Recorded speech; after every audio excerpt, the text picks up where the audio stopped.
And Delhi police sources claim that no FIR to be registered against Gopal Italia. He will be released in a short while from now.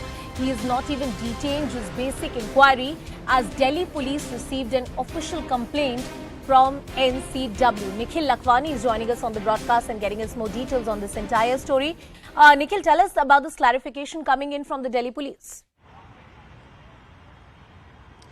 Well, Anusha, as per the details, a lot of workers from the Aam Aadmi Party, they gathered outside the office of the NCW. This is the reason why, to maintain the law and order situation outside the NCW office, a team of Delhi police was called.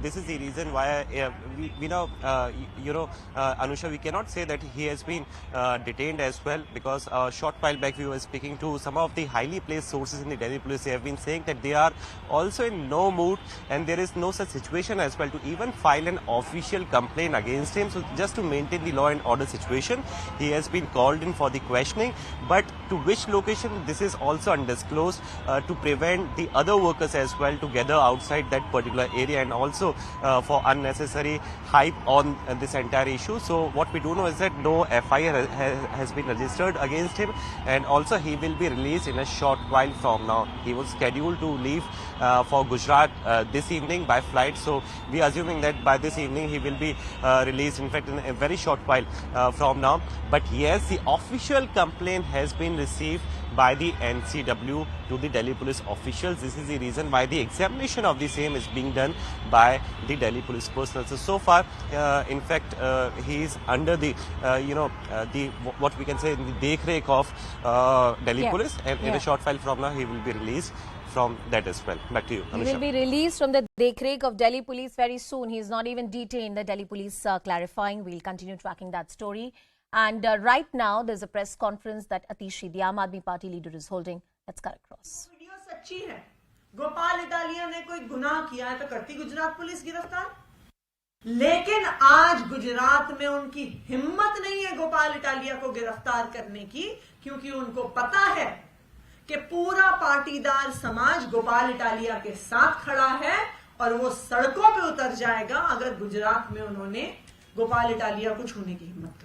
एक और भी video है जिसमें वो कह रहे हैं कि टेम्पल्स में एक्सप्लॉयटेशन होता है, इसलिए औरतों को वहां नहीं जाना चाहिए। देखिए, मैं तो आपको ये कहूंगी कि अब आप रोज इंतजार करिए, रोज कुछ निकलेगा।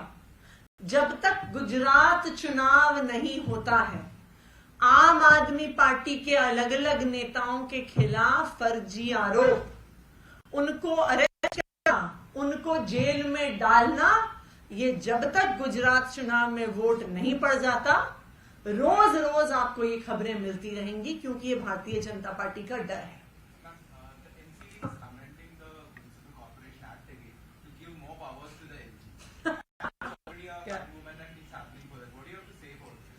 आई थिंक ये बहुत स्पष्ट है।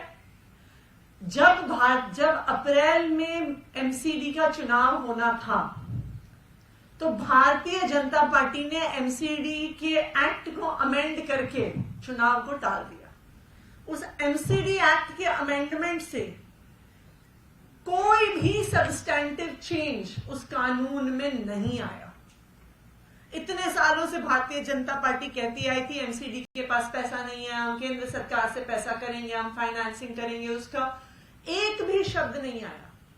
सिर्फ एक चीज बदली, दो चीज बदली कि 3 एमसीडी से 1 एमसीडी हो गई और 272 से 22 वार्ड कम करके 250 हो गए। ये मजाक है। इस कानून में जो बदलाव हुआ था उसका सिर्फ एक पर्पस था कि चुनाव को टालना, कि भारतीय जनता पार्टी को पता था कि वो चुनाव बुरी तरह से हारने वाली है, इसलिए उन्होंने चुनाव को टाला। अब जब भारतीय जनता पार्टी का फिर से चुनाव करवाने का समय आया है, तो उन्हें अब फिर से दिख गया कि वो चुनाव हार रहे हैं, कि दिल्ली की जनता ने अपना मन बना लिया है कि वो भारतीय जनता पार्टी को एमसीडी से निकाल के बाहर करेंगे। तो अब भारतीय जनता पार्टी कोशिश कर रही है कि अरे एमसीडी पर आम आदमी पार्टी आ जाएगी, तो एमसीडी की पावर कम करो, एमसीडी की पावर को एलजी साहब को दो।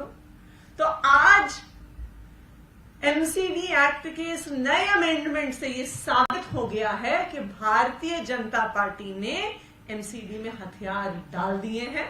उनको पता है वो ये चुनाव हारने वाले हैं। नहीं, बिल्कुल हम इस मुद्दे को उठाएंगे, लीगली भी उठाएंगे, अलग अलग तरीके से उठाएंगे। लेकिन देखिए, दिल्ली की जनता सब देख रही है, उनको ये दिख रहा। Well, the Aam Aadmi Party, they're arguing that this is sheer politics being done by BJP ahead of an electoral process in the state of Gujarat. We'll continue tracking that and much more on the other side of a quick.